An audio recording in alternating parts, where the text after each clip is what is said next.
So, with update 0.10.0 just being released and it being receiving a, let's say, less than nice response from the World of Warships community, or at least from the vocal part of the community, I was going to make a video discussing the new commander skills, also known as the Deadeye debacle, and how they're causing such a massive amount of hate from those playing World of Warships post 0.10.0.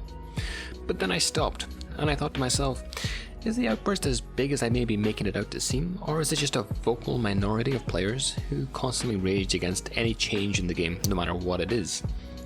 So when thinking this, I decided to make a poll on my channel, asking people whether or not they would be more likely to play World of Warships post 0.10.0, less likely to play World of Warships post 0.10.0, or if they just didn't care at all, and the results, at least so far, were kind of interesting to say the least. Now of course, when you ask people to interact with any form of content, be it a poll on YouTube or to follow my Twitch channel at twitch.tv/thedarkcolin, you're again falling into the same trap of the most vocal of the people who see that poll or whatever interacting with it, being the ones that voice their opinions, so you can very easily keep getting a distorted view of just how things are. But what was surprising to me is that a large proportion of people, almost 50%, just didn't care about the update one way or the other, and were even more likely to play the game after the update. And I think this points to the problem of lots of, let's say, drama being overblown in the World of Warships community, and pretty much communities all over the internet. I mean, of course, Server Unicums hating the new patch is very different to some average player who doesn't know how to position in the first place complaining about it, and I realised that if I were to do the same by releasing a video on the state of the game and saying these commander skills are broken, etc, etc, etc, blah blah blah, all I would be doing is the exact same thing, and just exacerbating an already bad problem. So today, instead of complaining about how every single player to play World of Warships hates every single change known to have happened within the game, we're going to be talking about something else. So instead, welcome to the first annual, and probably last annual, World of Warships Most Hated Ship Olympics, sponsored by the Salt of the World of Warships player base. Here's how this is going to go. We're going to be putting some ships up against each other, and having a little bit of a discussion on which of these ships can do the most to trigger the enemy team. The winner moves on to the next round until we get a winner. So the ships we have for this are the Conqueror, the Thunder, the Colbert, the Marceau, the Petropavlovsk, the Kremlin, the Smolensk, and the Stalingrad. Now I understand that each one of these ships can do enough to make you rage so much that burning down your house just to destroy your computer so you never have to play World of Warships again seems like a good idea. But we have to pick a winner, so let's get into it. So first of all, let's talk about the big, massive, salt-figured battleship in the game. Yep, you guessed it, it's that battleship you've been seeing 8 times in every single random battle you've been playing in the last week or two, the Thunder. And we're going to put it up against another salt mine masquerading as a battleship. It's none other than the Conqueror. Now on the surface, both these battleships might seem fairly similar. They're both British, they both shoot ridiculously powerful HE, and well, they're both pretty obnoxious to play against, especially if you get focused by them. However, I'm going to give this one to the Thunder. Mostly due to the AP the ship possesses. It's just so potent. Even when you take into consideration the fact that the Conqueror has a super heal and an extra gun per turret, it just doesn't make up for the fact that the Thunder is just so strong in today's meta, and not to mention its accuracy. And I guess there's a reason it's been removed from the game. So when we talk about which one of these ships has the potential to cause the most salt for those playing against it, well, both can cause you to think your monitor is broken because it's permanently a shade of orange. Only the Thunder can truly make turning, or even angling, become completely useless with its AP and accuracy. And that's why the Thunder wins this one, and not because I get loads of hateful, eventful chat messages when I play it. No, definitely not that. Next up, we got the Colbert versus the Marceau. One of these ships needs to be eliminated, but which one? Good question, and I'll answer that straight after a word from the sponsor of this video. Shout out to the guy who told me to uninstall the game after messing up and costing my team the game in my ranked qualifiers to gold. Thank you for the salt, and thank you for giving me the motivation to make this video. Alright, back to the Marceau versus the Colbert. So here we have two very fast French DDs that basically annoy the hell out of other enemy DDs, and basically any ship that has a turret to traverse slower than a merry-go-round. So which one should go through to the next round? Well, on the one hand, the Marceau needs to have somewhere in the range of about 280,000 coal in order to be obtained, whereas the Colbert, to the best of my knowledge, is obtainable through the normal tech tree line. I'll let you determine which one is more noob-inducing. For this one, though, I'm going to bet through the Colbert.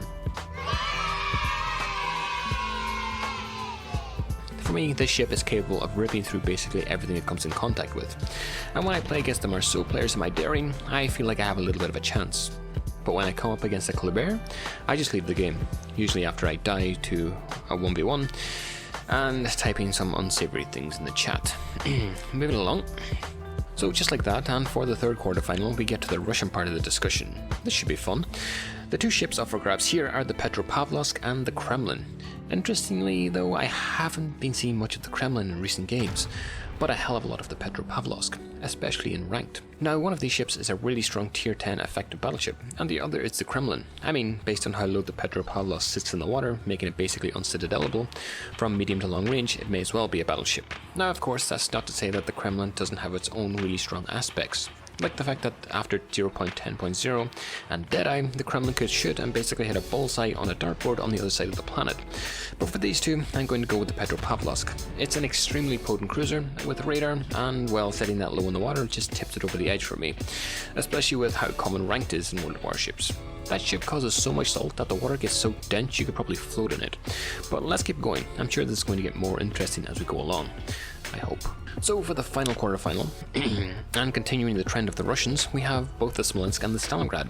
Okay, so let's have a well thought out and well intentioned discussion on which ship causes more salt for those who have to play against it. I mean, I suppose there's both positives and negatives for both ships. I mean, I'm sure we can think of things that make both ships extremely difficult to play against, even for the most seasoned of players. So, yeah, moving along, Smolensk it is. So now we get to the semi-finals, and hopefully this is a little bit closer than the last semi-final that I saw. So how do we compare the Thunder with the Kleber? It really isn't easy, so I sat alone in a room for 3 hours trying to come up with ways to compare both these ships. But they really do operate in different ways. However, if they do come together and 1v1, the Thunder would generally win, as long as you don't run out of screen space trying to lead your shots on the Kleber. And when you tie into this the fact that basically every other ship is basically the Thunder in random battles these days, almost like the player base is having a farewell party for the ship when it gets removed next patch. For these reasons, the potential for salt is so much higher with the Thunder, and we're going to go with the Thunder, and also partially because I can't come up with more reason as to why I hate the Thunder so much, even though it's my most played ship, I think. Moving along.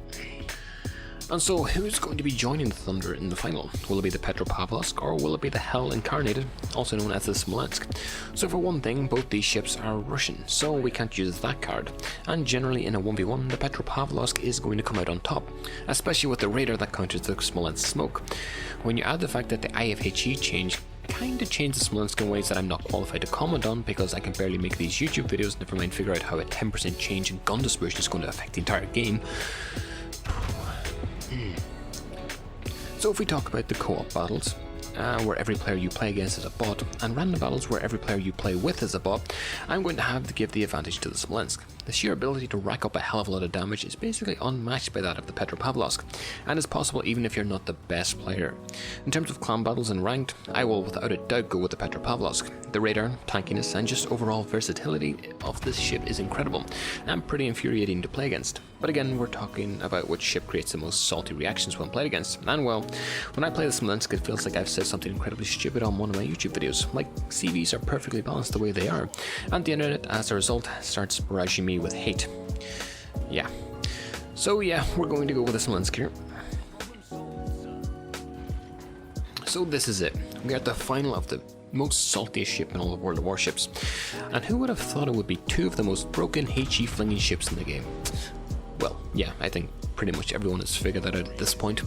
So let's get into it. How do you rank the Smolensk's ability to cause your enemies to rage versus that of the Thunders? Well, for one thing, usually when you fire a salvo, especially in the latest patch from a Thunder, and do about 15,000 damage and cause 3 fires, you're usually far enough away that the enemy Shikishima doesn't have any clue what just flew out of the air and struck it like the nuclear bomb dropped in Nagasaki. On the other hand, when you see a wave of HE shells flowing through the air like a red rainbow, and look at where they're coming from and all you see is a smoke plume, well, that too can be a little bit of a, let's say, less than pleasant experience. And is usually followed by a bunch of expletives that if I were to say them on YouTube, I would get demonetized faster than someone who has a 25% win rate in randoms has to re-queue after accidentally joining a ranked game.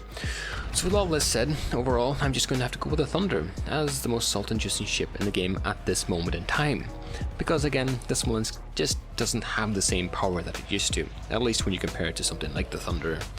To be completely honest, there was never any doubt. This ship was introduced incredibly strong, and has only grown stronger as both time and patches have gone on. Seriously, get it while you can. It's so broken. So completely broken. Oh my god. So that's that for another video. I hope you enjoyed. If you're interested in how I make these videos or just want to watch me fail to play World of Warships without raging, drop by my stream at twitch.tv/thedarkcoin. And if you're enjoying the videos, consider subscribing. It really helps a lot. But until the next one, I'll see you all in the next one.